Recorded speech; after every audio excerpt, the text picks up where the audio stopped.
watching them waves crash. Remind me about my future and then went way back. Oh, forget it. Anyways, let's move on. Let's do it. All right, y'all. Let's keep it moving and grooving. This is another episode of Peace and Conversation with Zane Roshé. Today we have Aaron Suttschenko over here with us. You might know him better as Aaron's Picks. This man is a clothing designer mixing jam and streetwear. This man is a legend in the health food sector. He's slanging healthy treats like it's no one's business. This man is a father, a dancer, a percussionist, a self-starting entrepreneur. Man, I could go on and on. Much love for coming on today, brother. Thanks. Good to be here. Yeah, man. Nice to be conversating with a Virgo. Yeah, that was like our first conversation at the end. I never had someone do something like this. At the end of our first conversation, you're like, oh, so you're a Virgo, right? And I'm just like, wait, yes. Yes, I am. How do you know that? Sometimes I get them. Sometimes. I felt yours for sure. And that wasn't on some Facebook peeking either. That wasn't on Facebook peeking. That wasn't on some profile peekage.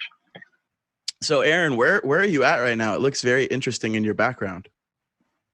I'm in my licensed kitchen / it's getting taken over by clothing lately.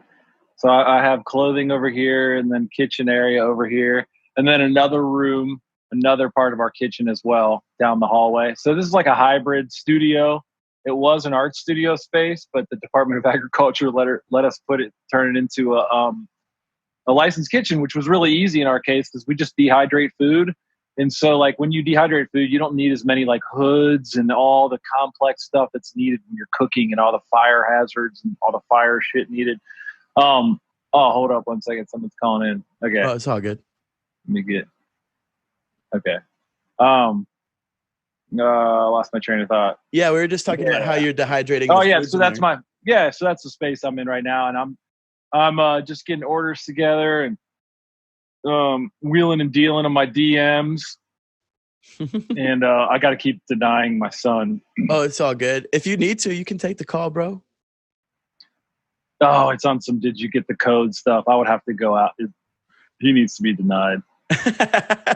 How old is your boy? He's 10. Well, I have 10, 16, and 19. Wow, man, you got quite a life going on. And just in there, I feel like you're in like your own personal playground. Like when I think of you, I think of this exact place. You got Jerry in the background. You got food. Oh yeah, did you see Jerry? Okay, yeah, I would take it out, but it's a mess in here, and I don't even want to take it around. But yeah, it is a dude. It's my man cave. It's wow. My partner and I created this, and through the grace of God, I get to keep playing in it, man. And like every single day, I just try to show up down here and make stuff pop. 80% of success is just showing up. So like literally, that's how I started my business. It's just like showing up down here, and me and my partner coming up with recipes and shit. And like it's really true. Like because think about it, it's like if you're not there, what's going to happen? But if you just come somewhere and gather with somebody else, or just come somewhere, even show up somewhere by yourself where you can focus. Because if you're at your house and shit, and there's like stuff everywhere, and the feng shui is not right, you might not be able to get into that creative mode that you need to get to. That's why I tell people who have like home offices that are trying to start stuff, I tell them to. By the way, is the background too busy, or is it cool? No, it's fine, dude. It's you, bro. Okay. It's so you. Yeah. But that's why I tell people like, yo, try to get out, and actually it would be worth it to rent a space, to have your own space. So anyways, I'm rambling here, but no, but I like that. Like, I think I have a similar idea, but it's about my creativity and inspiration. Kind of the way I think about it is, it's not my job to feel inspired, but it is my job to sit down and write as many songs as I can, or do as many interviews as I can, because it's pretty much giving myself as many opportunities for inspiration to strike as possible. My job is to sit down and let it maybe be a chance of getting inspired, but the actual inspiration, that's not my job.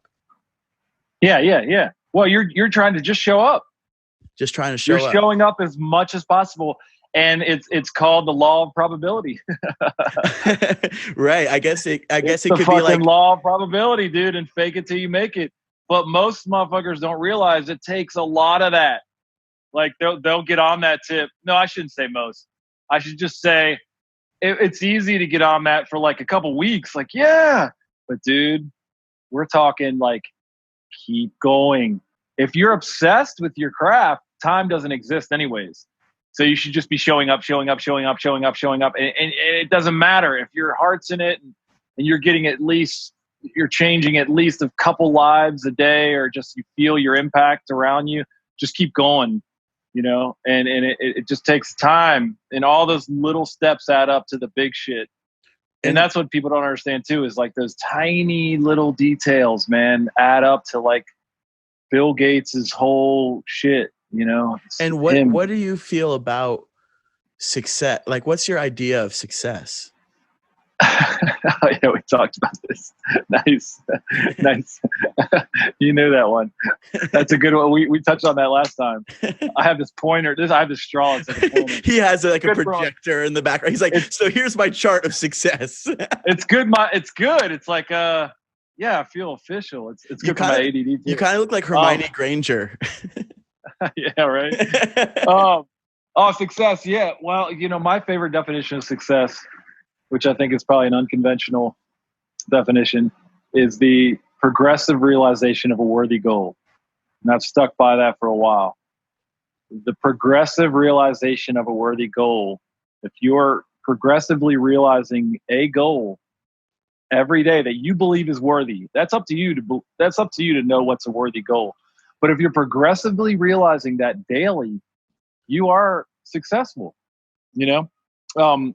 This culture that we live in, it equates that to money, which can come with it if you're passionate about something and you actually have a popular talent that is by popular opinion, people give you enough money to live on. So like somehow your taste is good enough to earn you money, but that's not always the case. But if you're making enough money in something that you're doing, it doesn't matter. You're successful. If you're progressively realizing a worthy goal daily, you're successful. And speaking of cash, one thing like I really look up to you with is, because I feel like we have a lot of similarities, is that I really feel we're acting with love and we're driven by love and spreading that. But also, we're in it to make some dime too. You know what I'm saying? Like I feel like so many people in the more hippie realm are almost not resentful, but a little bit worried about, like too much income or something like that. But really part of the fun for me, I think making money is a fun thing. Yeah, dude, we've been brainwashed on the other end of things, on one end of things, on the hippie end of things, on the liberal end of things, which I'm not either or. I don't subscribe to any of that. You don't like labels like that. But I have seen it. Well, I shouldn't even do that. But yes, I agree. Like it's looked down upon or something. And I've tested the waters on my page to see like if I would ever get like somebody like, wow, you're dropping too much. And it's like, how could you say that for a dope design? And you should just let me get mine and like let a player play. And like, dude, the cream rises, and if I'm out here playing with different designs and I want to keep selling and making money, like, dude, just fall back if you want to hate. There's going to be haters, of course. But yeah, I agree with haters. I mean, back to your point. Yeah, dude, it's about that win-win. If we're in this society, dude, we need to make money. And if motherfucker wants to count my chips, get the fuck out of here. You know what I mean? Like, yeah, I imagine there is people out there like, wow, Aaron's just in it for the money.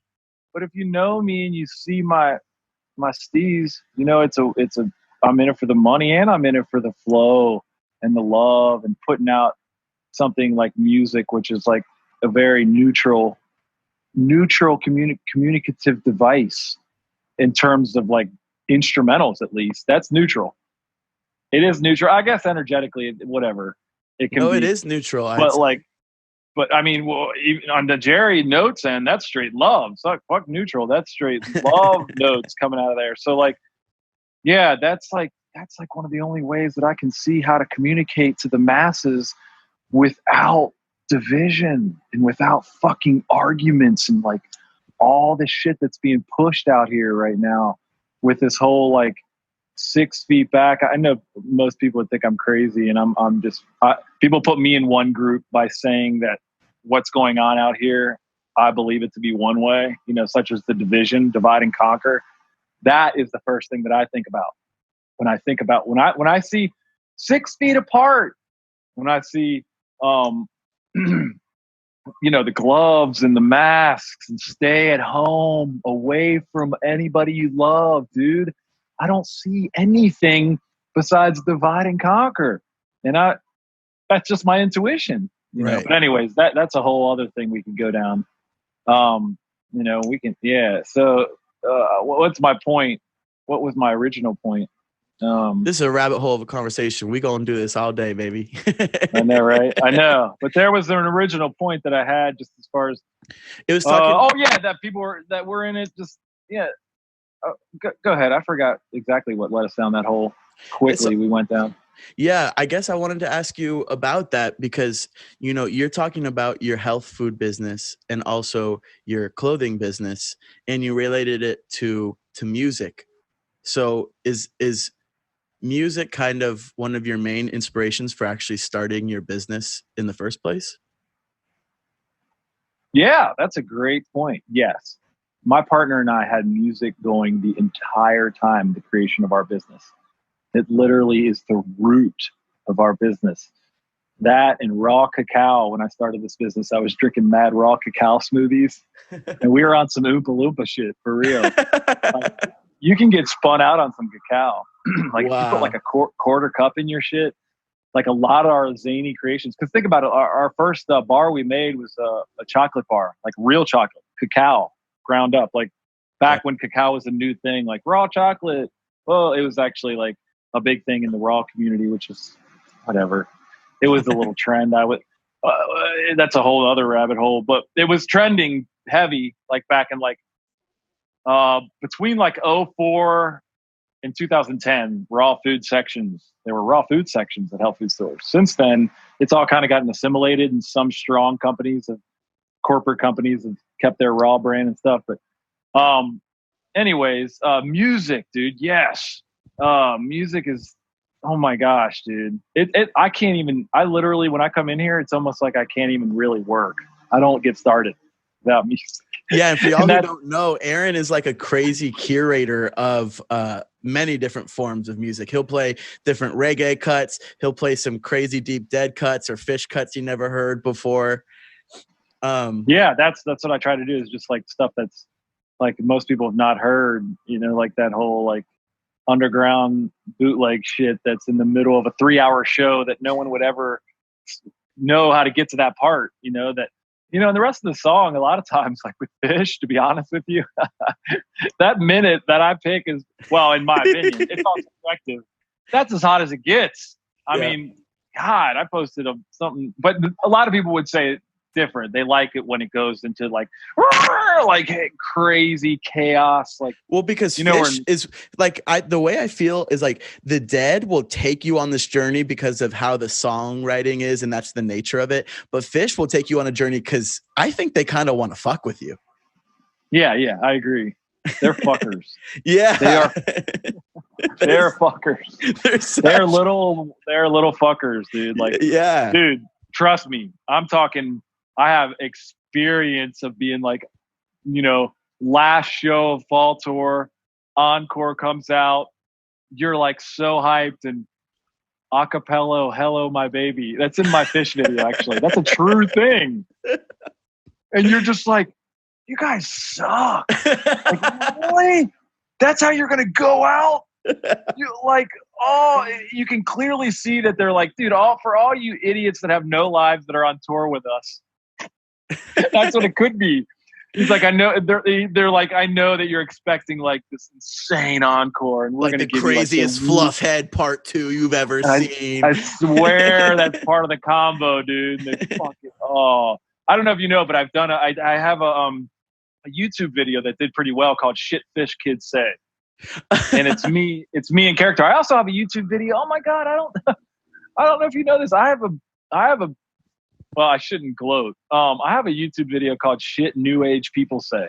Oh, I want to see that. Bro, I can't believe I didn't tell you about that. I'm sure I say half the fucking things in that video. The reason that I actually like kind of like talk highly of it is because it's got like 240,000 views. Actually, it's like one video out of two I put on there like a few years ago. I had good production. That is not me, and I don't mean to gloat. I have to say that because it got it by surprise.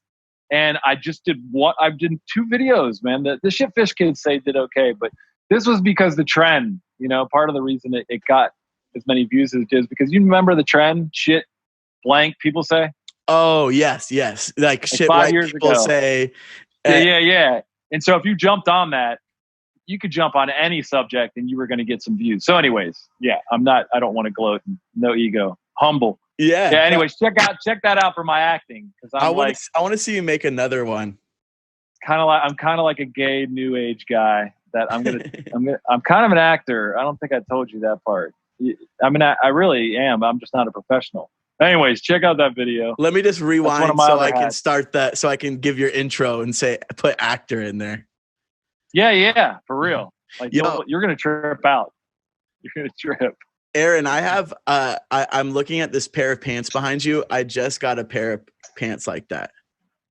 That the army ones. Oh, the snow camo. And then mine has the ties at the bottom. Oh, nice. Okay. So you can kind of get that wind. Dude, you need that in San Fran. Keep that wind out. Yeah, man. For real. Which business did you start first, by the way? Oh, sorry, not San Fran, but the Bay. My bad. Shout out Bay, baby. The Bay. Am I right? You're not in San Francisco, right? Not right now. We're actually right now. I'm down in Malibu at my homie's condo. Okay, yeah. But your roots are. Yeah, my roots are Marin, which is the first county north of San Francisco. So, yep, Bay Area. Boy. I wanted to be technically correct with that. No, yeah, Bay Area. I'm a Bay boy. Okay. You know, I got that Cali instead of that lightning bolt in my steel. Oh wow, dope. Fuck yeah. Yes. Sick. Yeah. Okay, so what were you saying again? I wanted to ask about which business you started first. If it was that clothing business or if it was your raw. No. Okay, so I started this raw food business back in 2005. Love Force Raw Foods. Loveforce.net. It's still going. You can order food from there, and we have a bunch of our stuff in stores all around the country. So that was the start, and then just like 3 years ago with my Instagram account, I started doing some T-shirts. Just like I had a bunch of followers. It was only 3 years ago, huh? Yeah. And so the followers came first because of your iconic ass dancing videos. No, I can't say that. That's a whole nother subject. I think half of my followers hate the dance, but they came. That's what got me into it. I love to hear that. Great. No, but mainly they came from just my pics, like constantly. Like, dude, we're talking 4 times a day for years. And like, I wasn't in it for that, but then I looked at it like, wow, 15,000 followers, dead shirts. Let's do this. Let me try like a run. And the run did really well. And then we just started doing more and more. So it's exciting. It's okay if you don't want to go into this, but could you kind of take us through the process of your creation and then also the selling of the shirts? Because it's just, I like how you have all these different runs, and I'm just curious about how you do it. People love questions. People love to talk. I get so giddy. Like it's just amazing. You're a good question asker. Okay. Sorry, I'm just tripping. It's rare that someone gets a chance to monologue. It's rare. So I appreciate the opportunity. Yeah. So, hell yeah, bro. It's so funny. I try to stay humble out here on these streets. No, and that's what's fun for me because I'm a huge talker in my everyday life, and and having this is a great time for me to learn about listening and also just learning about asking about other people. Dude, you'll learn the most from creating space for people and listening. You're a true friend can be space for their friend. People are just looking to vent and have somebody to hear them, and be space. God is space. God is like, it doesn't end.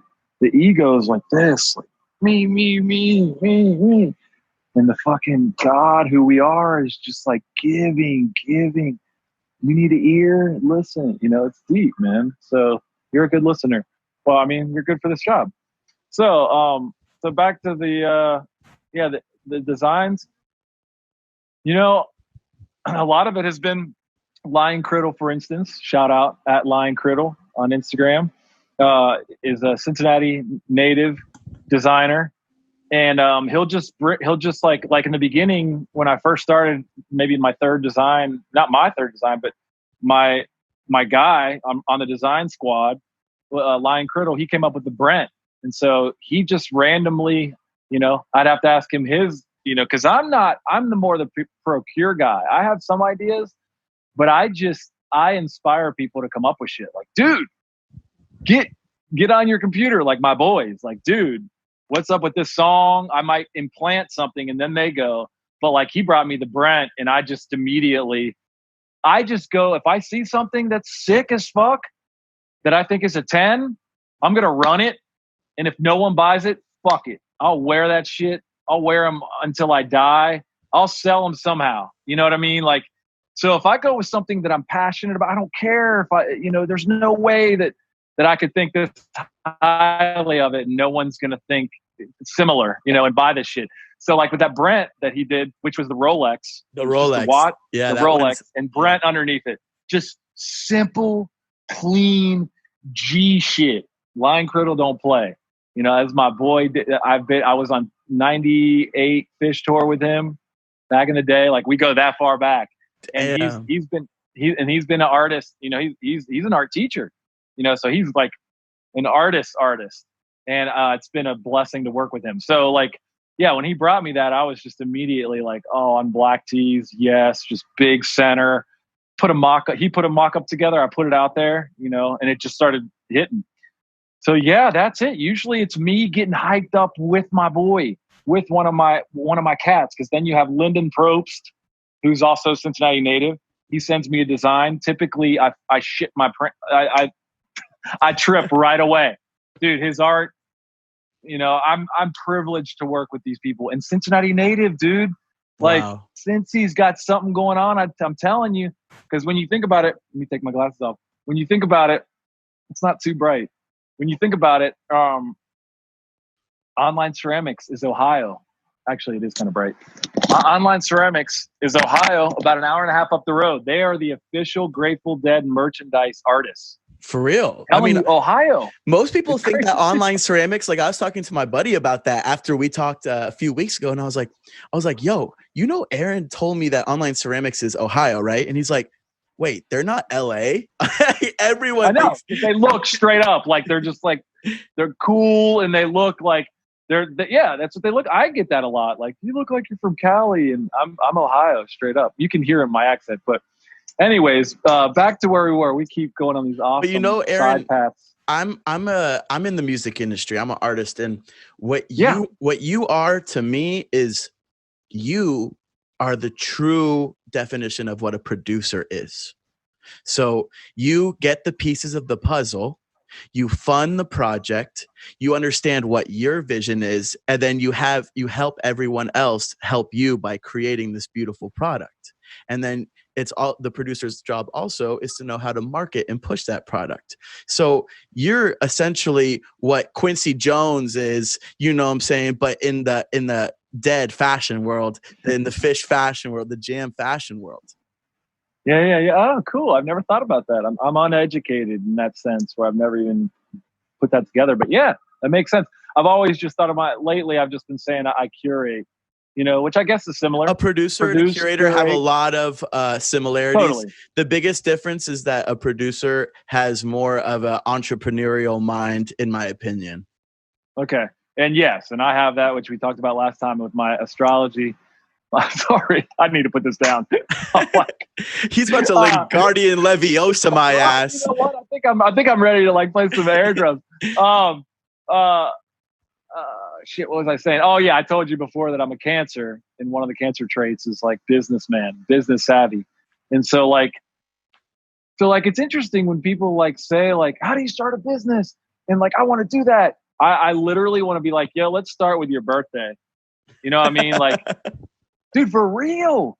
So many shortcuts could be made in life if people would just check out some astrological characteristics. Because I'm sorry, but like, if you're a Sagittarius, see, I shouldn't box people in, but if you're certain signs, you shouldn't do certain things.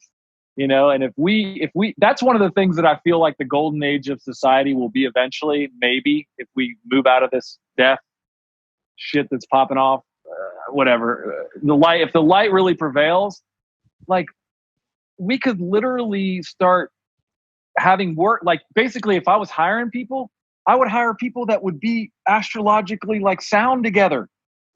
Like, it's a higher consciousness way of doing shit.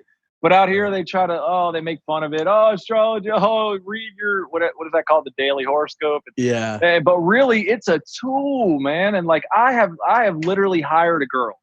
I read in the book. I took my week, July 11th to the 18th. There's this one book that breaks it down by weeks. I looked at my week with her week, and I can read a paragraph about us. This shit said, worst boss-employee relationship. Like, the worst relationship these two signs could be in these 2 weeks would be boss-employee. She was about to be my employee, but I denied the book, hired her. Bruh, worst relationship I've ever had with an employee. I had to fire her. And it was the last time I'll ever deny this this book called The Secret Language of Relationships, which is just, as my wife knows, I talk about like 3 things. I talk about the dead, astrology, what else? A couple things. Anyways, that's one of my soapboxes. Anyways, yeah, the tools about that though. But I really feel like, but on some deep shit, like, a higher society. No, but on some deep shit. So much drama in the workplace. Right. Bruh, if there's a Cancer and a Sag, I'm not going to have them working close together. It's just not going to happen. That's not a good. And so, like, it's easy. That's why I love astrology so much, dude. And like, that's why you and I have a good vibe on, or just like flow well, is because, dude, that's a classic connect for us, the Virgo Cancer. But anyways, go ahead. No, I didn't. Yeah, because I think all this stuff is super interesting because I haven't really dove into that yet at all. I actually just started my spiritual journey about 12 months ago, actually now. So just about starting a year is when I started meditating. And once I started meditating, it was really cool because at first I was like, okay, yeah, this is about focus and practice. And then I started diving down the rabbit hole and kind of seeing what kind of doors this is opening for me. I started reading more books, I'm starting reading like The Alchemist or, Siddhartha, all that kind of stuff, and just really diving into it. And to be honest, man, like, it's been such an incredible, fun journey. And I can't believe I waited until this time of my life to start diving into it. And I'm just really glad I am, That's what's up. Yeah. Where there's deeper meaning instead of just like waking up like, oh, another day. Yeah. When did you start going more in rather than just out? Like 2004. I found after Phish. Yeah. After I sowed my oats, I found a teacher and started doing 2.5 hours a day meditation and going to the center every week. And I don't really want to I'm not going to mention names just because I think it's better that way as far as gurus and stuff. It'd just be more, keep it simple like that. And so you follow these precepts, which is 5 precepts. All religions are welcome. No money was ever asked of me. That's what this meditation group was about. And I was like, yo, no money's ever asked of you. Religion doesn't matter. And you got to follow these rules and sign in before you come into the center that you've been abiding by these precepts, which I thought is dope. So you don't just get some drunk guy coming in or something. These precepts were no killing. So you got to be vegetarian. No intoxicants. No stealing, including people's time, which is fucking crucial. That's a whole conversation right there. Yeah, let's dive into time. that. Yeah, what let's hear about just that. Just like yapping somebody's head off and like not thinking about them being over there like, yo, I'm just waiting to leave, but this guy's just talking to me, you know? Like that's, dude, you're stealing their time. That's karmically like not cool. Like you're grabbing someone's energy for what? You know, unless the person's really engaged, but you're just selfishly stealing their time if you're just sitting there just like, dude, I want to tell you about me and me and me, and then this happened to me and me and me, and you're just like, and the person's there like just giving you themselves and you're just sucking, you know? That's a little deep. I'm really dramatic, by the way. But also part of that on the other side is that person who might be taking your time, they oftentimes aren't speaking from the most mindful place. And myself, sometimes when I start rambling, sometimes I notice myself actually saying things, and later I'm like, did I actually mean all of that? Did all of that mean something to me as well? And I think meditation has been a big part of me learning about mindful speaking, you know? Dude, that's it. That's so crucial, man. Oh my God. Yeah, it is crucial. Yeah, mindful speaking. There you go. So yeah, and then so no stealing, and then no sexual misconduct, which is just sex outside of your relationship, and no what was the last one? And no no lying. That's right. No lying. Yeah. And so like that's actually that's a tough one. You know, sometimes like a little lie here and there, it's just like make someone's day. It adds up. Yeah, it does. It can add up. Well, yeah, it's a catch-22. Yeah, but I agree. So yeah, anyway, so I started there, and then I was on this strict path, like meditation and going to the center and like going to see my teacher and like different places overseas. And it was nothing but like incredible, you know. But come 3 years ago, come like 5 years ago, my wife didn't do it anymore. And then my kids weren't into it anymore. And so it was just me. And so I just feel so much better talking about it without like mentioning like a guru's name, because it's still basically my teacher in my heart. Like it's crazy. I have so much reverence. So like they stopped going, and it was just me. And I was just like, yo, I'm just going to see what's up with just not going to the center and not being attached to a group and just being like a fucking what's that? What did my wife say the other day? What's that called when a land is its own land? Well, I mean, there's island, peninsula, maybe. No. Just a spirit that is independent, you know, and like doesn't, you know, the group mentality. I really, that's a whole nother subject. But anyways, I jumped off of it and was going to see how I felt and see if there's a big difference between like going to the center and really doing my 2.5 hours a day and see how my life was. And it kept being good. And I'm still blessed, and I'm not strict anymore. When I do remember to meditate, it's always amazing. It always makes me feel better. I think there'll be a time in my life when I get more back into it, more heavily, like literally like where it's like a mindful meditation. Once the boys are out of the house, man, you're going to be meditating like a motherfucker. Dude, there's a lot. That was part of it, dude. It was, you know, at points, you know, I was getting up at like 4, meditating to 6:30, like doing 2, like, but that's not, what's the point? I was doing that, and then it would like catch up to me later on in the day. And it's like, it was a little, it was too much when you have the kids and you can't just like take a nap and you got to take them to soccer. That's my point. But yeah, the mindfulness, dude, and just sitting and like accepting death, dude, and like getting ready for death and dying daily. Like that's, the teachers talk about that. I get passionate because I talk about like death. Like we need to remember death all the time. Everything around us, forget death, bye, forget death, play, forget death, be wild. No, bro. Or out death, or like, you know, like medication and be okay forever. Yeah. Oh God, yeah. Oh, exactly. Oh my God, he almost died. Oh, death. Yeah, exactly, dude. It's like, bro, nah, you about to be gone any point. Sit down. And like we were saying before, I truly believe to get really deep into the meditation, just like dying daily and meditation, I believe this to be a game. This is kind of an illusion out here from all my teachings and all of what I have experienced from psychedelic experience. This is like an illusion and it's like a game.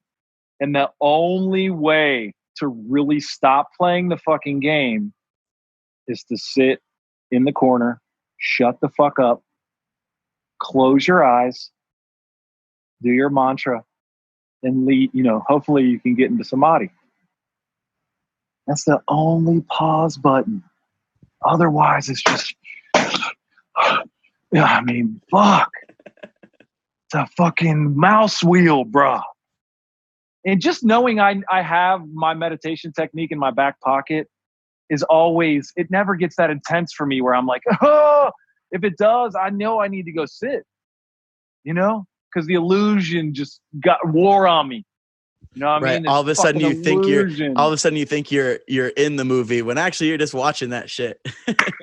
If ever I get to that point where I feel like I'm that much in it, but dude, I'm so lightweight and just like enjoying the by the way right now. Yes. And by the way, I love that, you are lightweight, bro. You give that energy. And, I feel like part of it, talking about being this kind of more independent spirit. We've had a conversation where you're talking with me, kind of spitting some game to me about making sure that your relationships are all complete.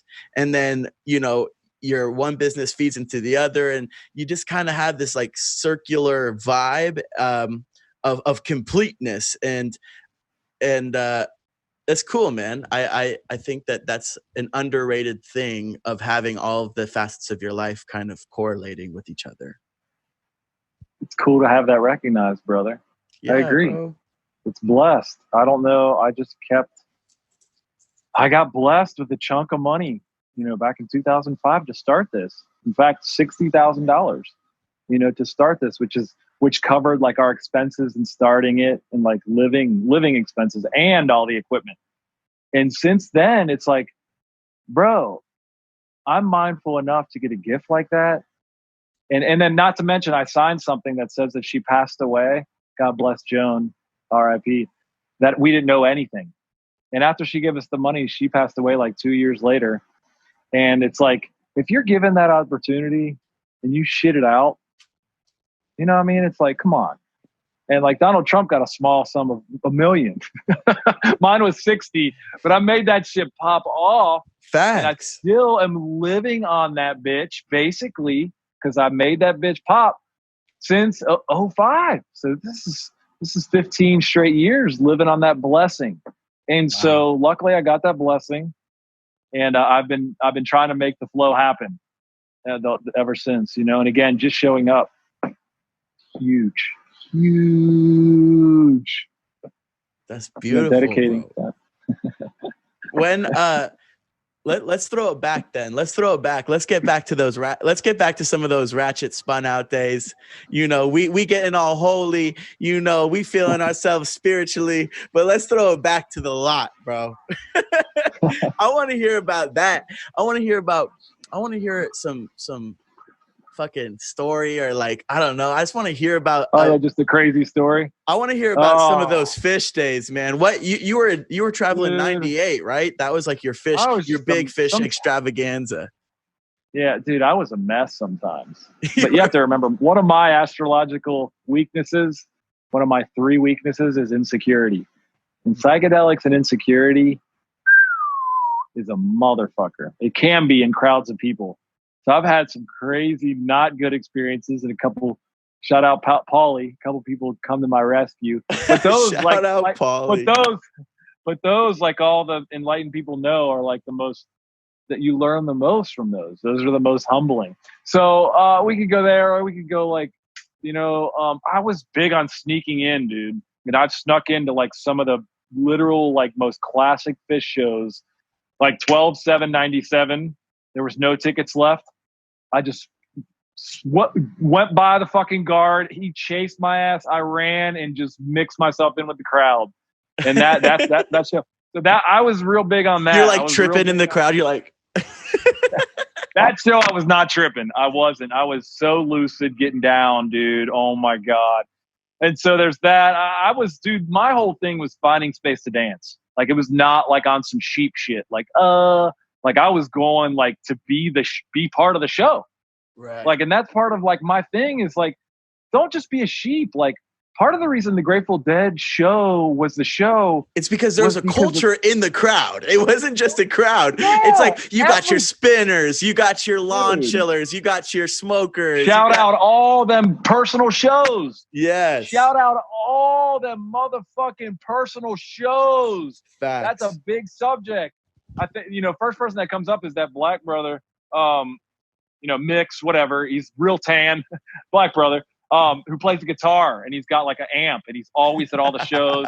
People will know who he is, but he's a perfect example, man. It's like, that's like what makes it. And so like when I go to shows, even these days, I'm like, what am I doing to be part of the show? What am I bringing to be part of the show? And I'll bring like a huge speaker, bring a PA system, DJ up in that bitch. Catch me on lot with like the full setup. We don't play because again, it's not about the scene. That the classic scene was about the prank. Yeah. You being part of the show. Totally. Like sometimes I'll be at a show and like, I'm like, okay, like I need to like up the ante a little bit. I'll just go up to random ass people and be like, yo, like, thank you, bruh. Like, thank you. And they're like, what? And I'll just keep walking. And I'm like, like hopefully I kind of fucked with them for a minute or two. Yeah. Hey, carpe diem. Yeah. Shout out to people that you've never met. It's such more adventurous, Like I was just telling my son that the other day that like, it's cool to go places with people. It's great. It's awesome. You'll always have a bonding, but it's also cool to go by yourself and just like learn shit from people around you. Like just by befriending people, eventually someone's gonna be like, yo, you here by yourself? Or you're going to be like, yo. And like, if you stay open to that, it's just like, it can be such more of a rich experience than being like, hey, Danny, can you pass me the bowl? Whatever. I mean, it's like the same group dynamics, but you're just in a different place. That's what I'm saying. It can be, if you really open yourself up to more possibilities. So you were on some like, I'm gonna go to this. Dude, that was me. Dude, Yeah. I was fucking free agent. I've always been that way. Free I'm not agent. the Enigma shit. Real this man's talk. taking his talents to South Beach. Yeah, right. Yeah, real. Wait, that went over my head. But that was a LeBron joke when he was a free agent and he went to Miami. Oh, hey, but yeah, dude. It was funny. We talked about that too. I think we talked about that, which was like, it was when I was on tour, it was interesting because I was like, I would jump around to groups, and it really made me see like cliques and like how people stay comfortable in their group. Because when I would try to introduce one group to another, they weren't having it. They would have this free spirit that would jump. They would open themselves up somehow with that. And I understand more people in your life is annoying on one level. But the clique thing, dude, I don't fuck with group think. I realize that. And that might be a dumb, uneducated statement because I just started thinking about that. Group, I personally, I can't say that I can't talk down on it. I just am coming to realize that I am not a group think guy. Okay. I believe independent thinking. I believe, I don't like the sheep shit, and I've just realized that with family, really it magnified when I look at family and to get more specific, I got an extended family.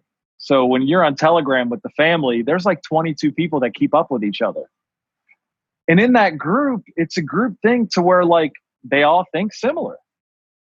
And like, if you don't, it's not a good, it's kind of a chink in the fucking system. It's almost just like everyone's kind of agreeing because it actually just makes the conversation feel easier. We can all be family. Totally. Yeah. And it's cool. That has its place.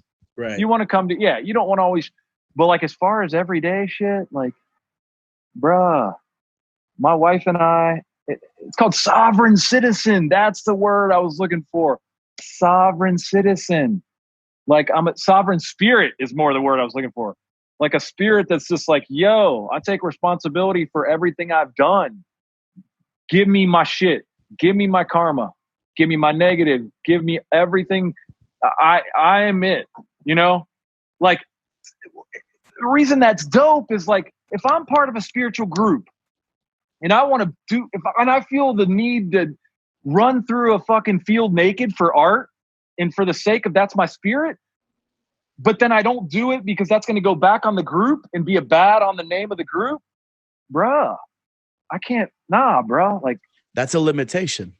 That's a limitation. Nah, like this is just, it might sound really funny to people, but this has just been this has been probably literally my biggest realization just for me personally, for some weird reason in the past, like literal week, is that group think. I've never thought about it in my life, but I really realized like my wife and I just don't really fuck with that, bro. Even to us, she might have an independent thought on her own. It's just, I think it's important, man. But I mean, most people are groupthink. It's an easier way of life. But like critical thinking and like realizing that you're your own God and like just being a powerful spirit just on you. Everything's on you. I ran through a fucking field naked. I got arrested. That's on me. That's not on a fucking, it doesn't tie back to anybody. Right. I'm not going to get scolded later because it did tie back. Anybody who's affiliated with me might scold me for it, but I'm going to be like, yo, I had to do that shit. I had to run through that field. Wait, you know what I mean? That's the analogy I had in my mind. For some this reason, is no analogy, Aaron. Don't even play with me. No. Yo, okay. No, I have been to a party, dude. That's so funny. Okay, there's a story. Back in the day, I was just on some weird shit, and I just like, I was at a party once just was naked, not even tripping, just on some herb. Family was there, friends were there. It was an after party. I asked the owner if he minded. He said no. And I was just walking around naked for a while, just like on some rainbow gathering shit. But I've had experiences with rainbow gatherings. Like, are you familiar with those? No. What is that? Rainbow gathering? Really? I don't know. How old are you? I'm 24. 24. I should have known that. Okay. Yeah. Well, I feel like I'm monologuing. I forgot. I want to ask you real quick, Zane. Was this isn't an interview. A podcast is like a back and forth, right? We're podcasting. We're doing both, man. I want to like bring it back to you because I feel like I've been talking a lot, and I'm literally like a minute ago, I was like, is this an interview or a podcast? It's kind of a mixture of both because, okay. The way I see it is like there's a lot of people who hate when an interviewer brings things back onto themselves, and I don't agree with that. So like, because I like to talk about my deal and how it relates with somebody else's deal. So it's an interview, but also I'm not scared to like throw my 2 cents in. You know what I'm saying? Okay, cool. So my monologuing is okay. It's great, dude. I love it. All right, cool. I absolutely. And by the way, a fun, weird fact about me is that last summer I lived on an outdoor resort nudist community for about 3 months. There you go. Nice. That's a good experience. Yeah, it was up in the hills near Santa Cruz, up in the redwood trees. We had a big pool, hot tub, like trails all around. I was living in a yurt. I would always recommend trying to live in a circular place for a while of your life. It is very, very different, and it really help my mind like see things in a more circular way. It's weird times. I'm telling you, bro, everything out here is going against us, Zane. The shape of our houses, bro. Yeah. Living in the circle was inundated. Incredible. Bro, they got us from all angles. I'm telling you. Facts. Aaron, you are indie to the fucking bone, bro. Like if straight up, Chance the Rapper, you gotta fuck with Chance's vibes, at least. Maybe not his music, but that boy and you got those similarities. Like, even if somebody was knocking on your door with the big deal, you'll listen to it and consider it. But at the end of the day, like, you don't want any loose ends, bro. Someone's knocking right now, Zane. Heavy. And like, are you listening to it? I don't think I'm gonna fuck with it. Not all that glitters is gold, my brother. At least, you know. Are you going to read all the papers? Because you could at least learn some dope shit. Talk about Macy's and shit. Yeah, I mean, motherfuckers they come knocking, but like, yeah, it's important to really make sure you ain't gonna, pardon the expression, but have a cock in your ass. Because I don't fuck with that. Yeah, I ain't trying to be a bitch. You know what I mean? Like, but like my roommate or like my neighbor said the other day, he's like, "You're a bitch to your customers," you know. And I'm like, "Well, I'm willing to send them my art that I made or that me and my boy made." Yeah, like, that doesn't make sense to me. You're a bitch to your customers. He tried to throw it on that, and I still to this day I'm thinking about it because I was congratulating him. He's a fellow Virgo, actually. He's my boy. He's a jeweler next door. But I was congratulating him for being independent. And like, because I was talking the other day about they setters, and that they said the vaccine. They said, yeah. Fucking sheet, bro. What about you? What did you say? Right. I don't give a. You know what I'm saying? And so I was telling him like, yo, sorry, I don't mean. God, I look so mad. My wife hates me when I get into that. I literally get lightweight aggro when I talk about the fuckery that happens. I can't help it. I really don't have much anger. That's part of why you need your wife. That's part of why you need your wife, because she's there for you like that. She's like, Aaron. She's there for me, and she's like, you need to chill the fuck. Yeah, she's like, why do you get so mad? But anyways. And I'm sure you help her get mad sometimes if she needs to. My wife is like a saint. She never gets mad. She's amazing. One of the most amazing individuals on the planet. But anyways, yeah, shout out my wife, Lisa Mama Bear on Instagram. But my neighbor, I was telling him like, you know, congratulations for just being an independent thinker enough to be your own boss. You know, he's a jeweler. And I was just like, that's dope. You're not such a they setter in that instance. You're not such a bitch. And that's when he was like, you're a bitch if you gotta. And I was like, not me, shit, man. I love it when someone places an order and I gotta like go ship it out. I don't consider that. I'll be a bitch all day for that if that's what you consider a bitch. Yeah. But back to the they. I gotta say something about the they setters. It's just like that's my new thing that I just can't vibe with, man. I mean, I don't. I'm sorry, but like. That's not my reality, you know, and a lot of people in my life, they base their whole reality on what they said. The news said, or when you have a boss, they said they're going to pay me and I can be it's like, take responsibility, man. Like more people should be like, I think this is really what's going on with this pandemic. Right. I think I'm looking up, I'm doing my own research. I am piecing together what I consider to be the real narrative, not just like they. Right. Bruh. And I think part of it is if you're going to be consuming different media sources, to say the media source before you explain the fact is an important thing. For you to just say they said this, it gives them this ominous, energy to the statement. When if I said Fox News said this, now all of a sudden you have a different connotation in your head. If I had said CNN said this, now we can look through it. We can put it through our lens of what the hell CNN seems to be doing with different, news topics. And so consuming it isn't the problem. But once you consume, you need to remember what source that information came from.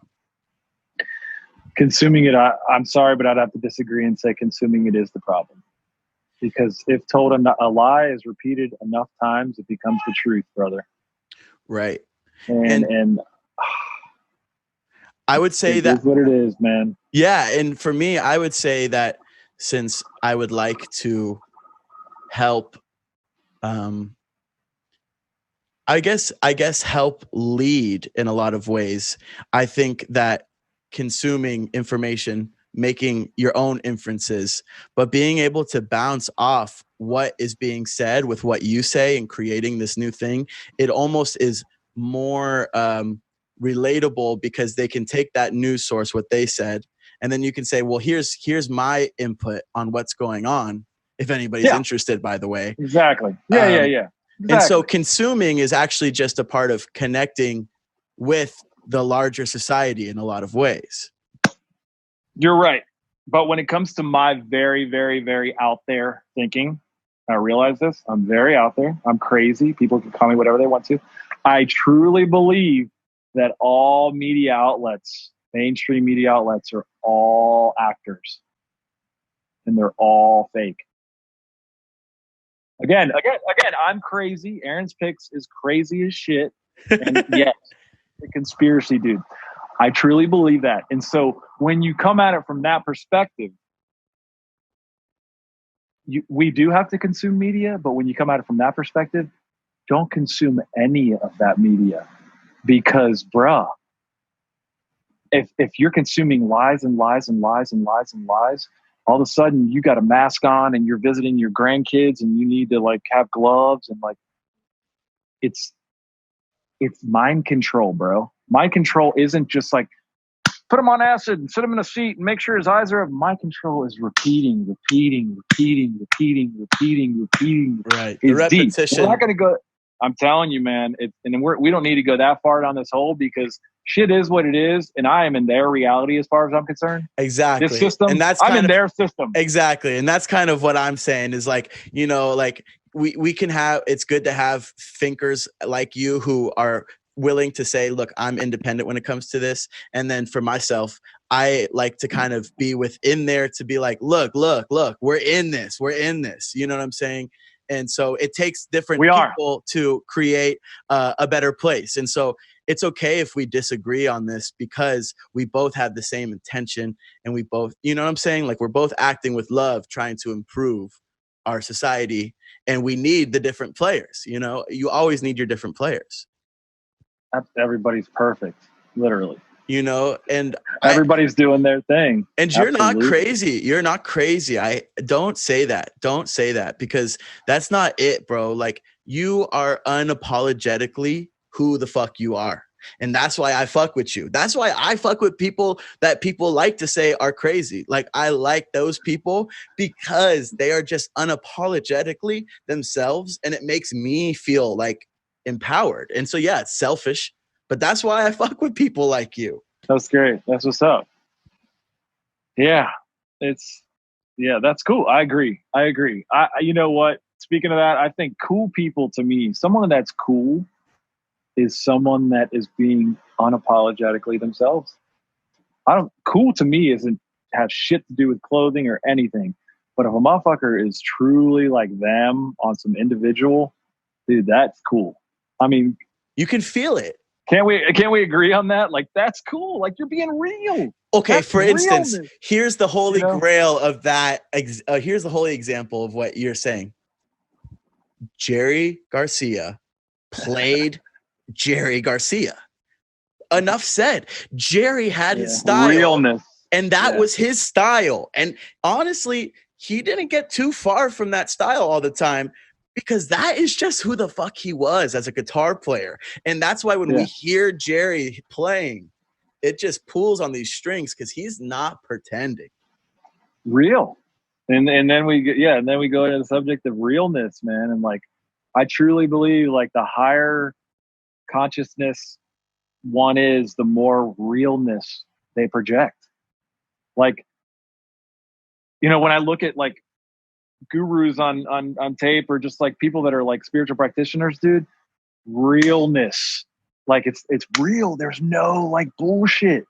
There's nothing like, you know what I mean? It's just realness. And that was Jerry, you know, Jerry was just real. You know, the fact that he always said like, you know what I'm saying? People that say, you know what I'm saying? That's a humble, like that's a truly like humble thing to say because you're actually saying like, you're actually humbling yourself to them and saying, do you know what I'm saying? Even though you're saying it quickly, it's a sign of humility. Like, I don't know if you know or not. Tell me if you don't know.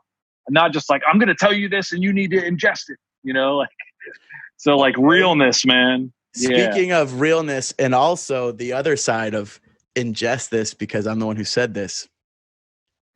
I have a theory about Robert Hunter. That's for y'all who watching who don't know who that is. That's the lyricist of the Grateful Dead for many, many songs. Robert Hunter, before he got onto the Grateful Dead team, I mean, he was a part of the band. He just wasn't holding an instrument, y'all. He was looking for many different religions. He had tried Judaism. He'd been Islam. He had tried Christianity. He had tried a few different kind of cult tier one religions. That just means that their leader is alive. Anyway, yeah. Jerry hits him up, says, "Yo, Robert, I need you to help writing lyrics." He comes to San Francisco. This whole acid scene is happening. They're jamming like no one's ever jammed before. These feelings of emotion and love and knowledge are getting intertwined. And then Robert Hunter is looking for this religion, and then he starts writing these lyrics for the Grateful Dead. And I think he kind of knew what he was doing, bruh. I think he kind of knew what he was doing. And I think his spiritual prowess was fully ended at that time, and he was putting it into the Grateful Dead. And hold on 1 second. Yeah, oh, that's true. I agree. Hey, I'm on an interview. One. Okay, yeah, come back. Okay, cool. Okay, cool. And it wasn't by mistake. It was, I think I'm not saying Robert Hunter was trying to become some, spiritual leader himself, but I think he was really trying to help lead some people. Oh, yeah. Okay. All right. Because I mean, I just don't think that music that's that powerful is made by like just coincidence and by mistake. Like, I think that he had an idea of what he was doing. Okay. Nice. I have to think about that. Yeah, I love it. He definitely, his birthday is described, his week, the cusp of magic, which is pretty epic because he's fucking most magical songwriter I've ever heard in my life. Like literally, like the word magic. Yes, tell me magic. His like first, for real. His first song he wrote for the Dead was Dark Star. Dude. I did not know that. That's cool. The first song that he wrote for the Dead. That's insane. Yeah. Like it's all uphill or downhill from there. I forgot. What's the good? It's downhill, I think, is the easy because it's downhill easier. Is good. Yeah. Downhill from there. Going down the road. Yeah, right. Yeah, man, Robert it's fun. Hunter, man. I love talking with other heads, man, because it's how it is. We talk about life and we talk about spirituality, business, and somehow it all comes back. It all keeps coming back to the Dead oftentimes when it comes to how it really does. No, dude, it's deep, man. It really is. Seriously, man. I mean, marijuana would not be where it is without the Grateful Dead. Okay, what are you saying right now? That's the whole story. What are you saying right now? You can't. This is like, not don't tell anyone.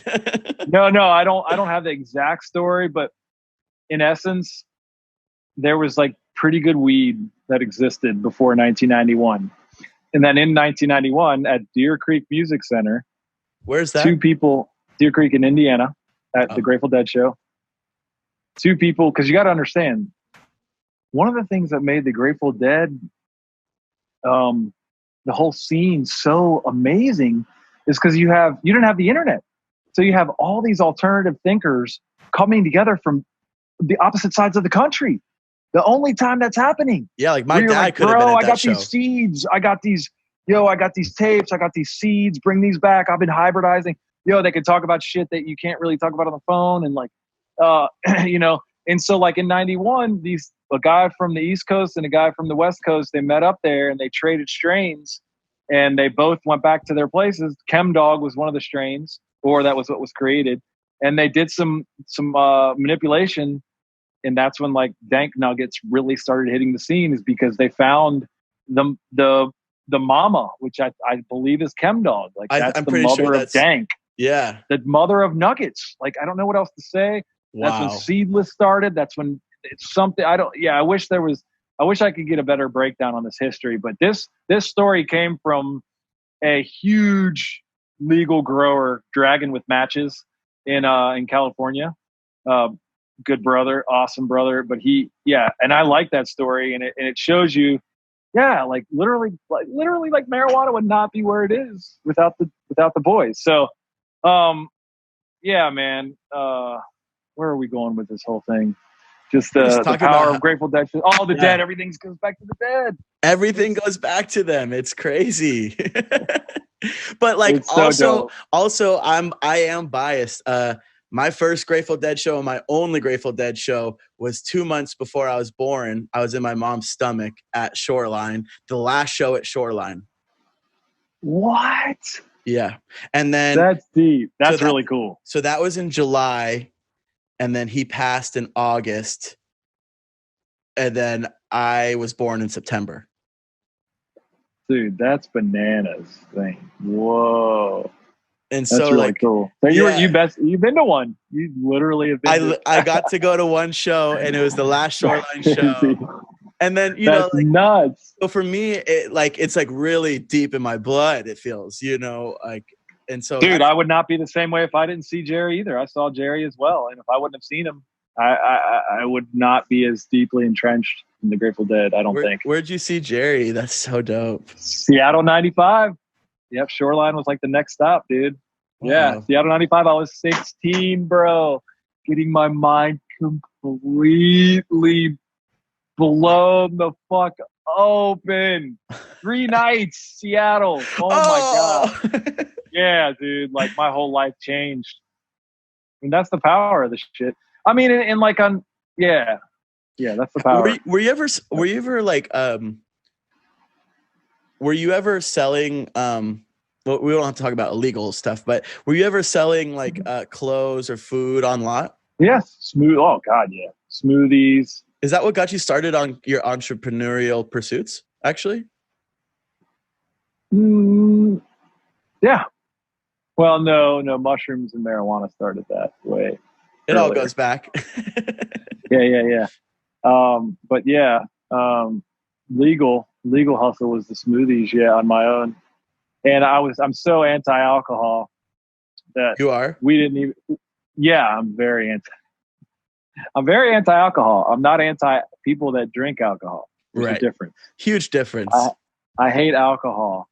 I don't think that I have a strong point of view on it. But anyways, we could have made a lot more money on lot because everybody was like, dude, if you put bourbon in that, I'd buy one. And and already back then I was on some integrity shit. Like I'm not on some sellout shit. Nah, I was like, I could be, but then, but this is the funny part.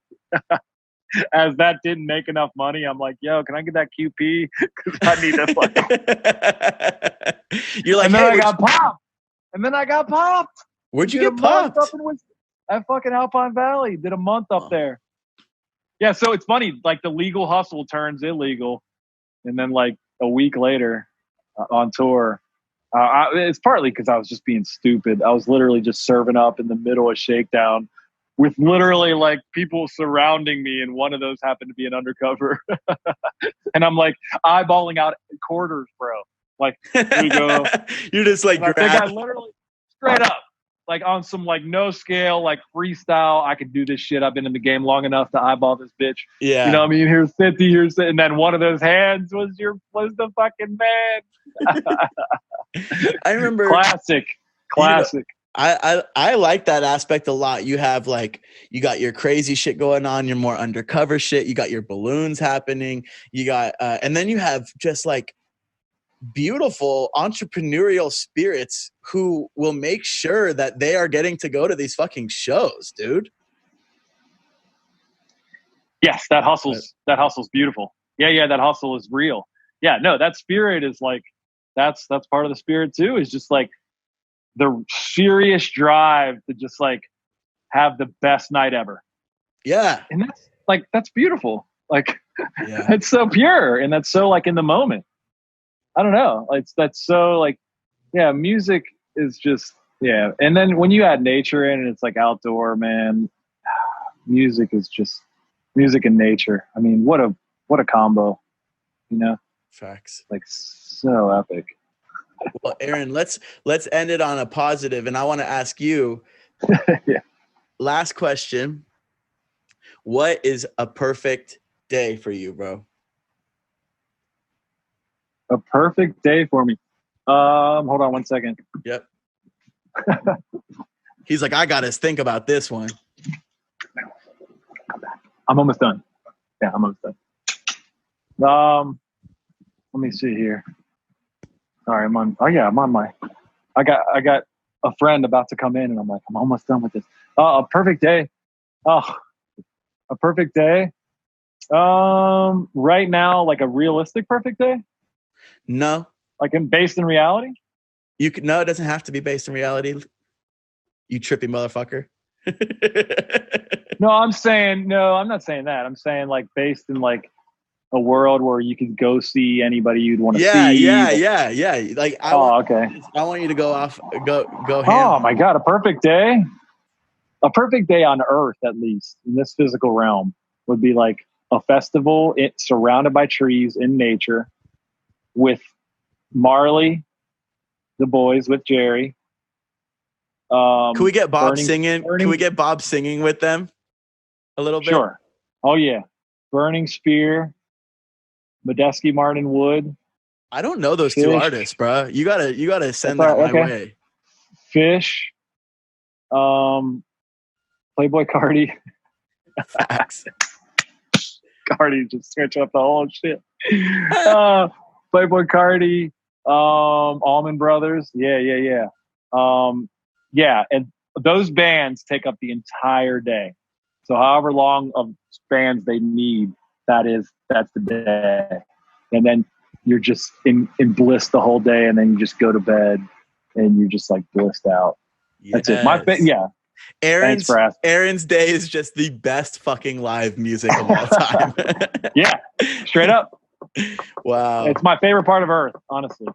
Man, to anybody watching, I just want to thank y'all again for meditating with us, watching the interview, soaking up some game. Please tell us what you think about any topics that we touched upon down in the comments, y'all. We keep it moving and grooving, man. This is Peace and Conversation with Zane Roshé. And Aaron, man, I just want to thank you again. Like you are such like a fucking bro to me, bro. Like you're there for me, man. And I just want to let you know I really appreciate you. Appreciate you, brother. Yeah, you're great flow. I appreciate everything in the whole conversation. It's all blessed, man. Appreciate it. And we'll talk outside of this, of course. Facts. Everyone out there, man, we do this all the time. This is Peace and Conversation. I hope y'all are feeling happy and healthy. Keep doing y'all's thing. Peace. Okay. Hey.